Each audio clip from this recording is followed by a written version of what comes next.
आप सभी को नमस्कार। आप देख रहे हैं अंजूस मोटिवेशनल टीचिंग। मेरा नाम है अंजू।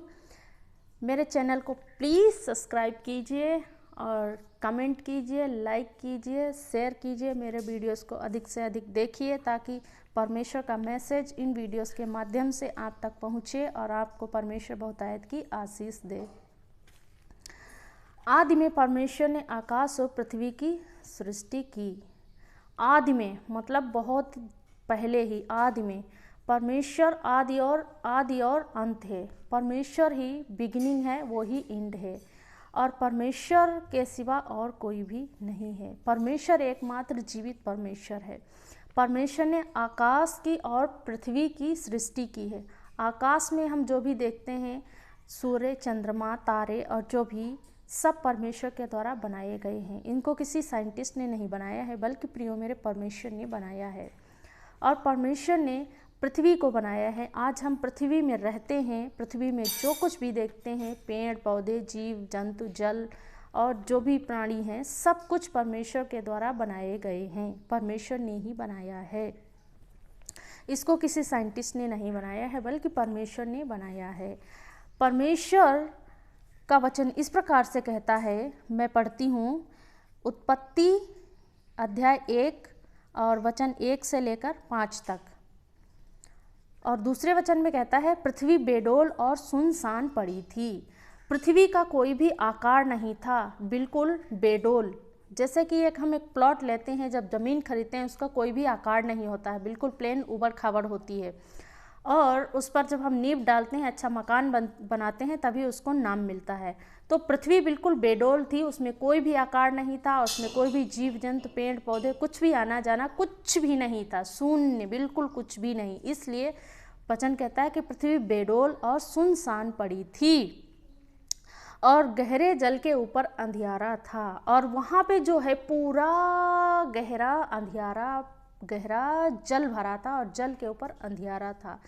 जब हम सोचते हैं, आप सोचिए कितना जल होगा। गहरा मतलब बहुत ही गहरा, समुद्र से भी ज़्यादा पानी भरा हुआ था। समुद्र तो परमेश्वर ने बनाया है और वहाँ पे तो परमेश्वर कहता है कि वहाँ पे पूरा जल भरा था और जल के ऊपर पूरा अंधियारा था। और उस अंधियारे के ऊपर परमेश्वर का आत्मा मंडराता था। आत्मा मंडराने का मतलब है कि परमेश्वर अपने सिंहासन से नीचे दृष्टि करके देखा तो वहाँ पे सब अंधियारा है। अंधियारा के ऊपर परमेश्वर का आत्मा मंडराता था। वो जल के ऊपर, जो जल था उसके ऊपर परमेश्वर का आत्मा मंडराता था। परमेश्वर ने देखा कि पृथ्वी बेडौल और सुनसान पड़ी थी। यहाँ तक उसका कोई भी आकार नहीं है, उसका कोई कार्य नहीं है। तो परमेश्वर ने कहा उजियाला हो, और वहाँ पे उजियाला हो गया। परमेश्वर के वचन में कितनी सामर्थ्य है कि परमेश्वर ने कहा कि उजियाला हो और उजियाला हो गया। तब परमेश्वर ने देखा कि वो अच्छा है। कौन? उजियाला। तो परमेश्वर ने उजियाले को और अंधियारे को अलग किया और उजियाले को दिन कहा और अंधियारे को रात कहा।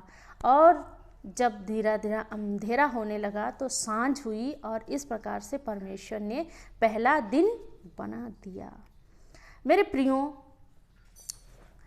आज परमेश्वर का वचन हमें यही सिखाना चाहता है कि परमेश्वर ही एक जीवित मात्र परमेश्वर है और उसी ने आकाश और पृथ्वी को बनाया है। उसके सिवाय कोई भी नहीं है। अन्य जाति लोग बोलते हैं कि ये आकाश और पृथ्वी तो पहले से ही हैं, लेकिन ऐसा नहीं है। परमेश्वर का वचन हमें बताता है कि ये आज जो आकाश और पृथ्वी जो भी हम इसमें देखते हैं, सब कुछ परमेश्वर के द्वारा बनाया गया है। और यदि आपकी ज़िंदगी में कोई अंधेरा है, बीमारी है, तकलीफ़ है, कोई भी आकार नहीं है, आपका जीवन में कोई भी आकार नहीं है, कोई सुख नहीं है, कोई शांति नहीं है, अंधकार से भरा हुआ है, तो अपने आप को परमेश्वर के हाथों में सौंप दें। परमेश्वर आपको बनाने जा रहा है। परमेश्वर आपको उस उजियाले के सामने समान बनाने जा रहा है और परमेश्वर को एक ऐसा परमेश्वर आपको आकार देगा कि लोग आपको देख करके बोलेंगी ये सचमुच परमेश्वर की सृष्टि है। क्योंकि जो भी हम आज देखते हैं, आप जहाँ भी शांत होकर के परमेश्वर की क्रिएशन को देखिए, पेड़ पौधे देखिए, जीव जंतु देखिए, फूल देखिए, फल देखिए, हर एक यही जिसमें से इतनी मीठी सुगंध आती है, इतना मीठा सा फल होता है। हम यही सोचते हैं कि परमेश्वर कितना महान है, परमेश्वर का कितना बड़ा परमेश्वर है जिसने इतना अच्छा क्रिएशन किया है। ठीक उसी प्रकार यदि आपका जीवन बेडोल है, सुनसान है, उसमें कुछ भी जान नहीं है, तो परमेश्वर के हाथ में समर्पित कर दे, परमेश्वर आपको जरूर बनाएगा, एक नया आकार देगा। क्योंकि परमेश्वर का वचन जीवित है। परमेश्वर ने कहा उजियाला हो, वहाँ पे उजियाला हो गया, क्योंकि परमेश्वर के वचन में जीवित जान है। परमेश्वर का वचन काम करता है, परमेश्वर का वचन चलता फिरता है। जिस प्रकार से मनुष्य के जीवन में, मनुष्य के अंदर अगर जान ना हो तो वह कुछ भी नहीं कर सकता। जान है इसलिए वो सब कुछ काम करने के योग्य है। परमेश्वर के वचन में जान है, वो सामर्थ है, वो जो भी कहता है वो होता है। इसलिए प्रियो, अपने जीवन को परमेश्वर के हाथ में समर्पित करें और परमेश्वर आपके जीवन को एक नया आकार देगा और परमेश्वर इतना सुंदर बना करके तैयार कर देगा। परमेश्वर आप सभी को इस वचन के माध्यम से आशीष दे।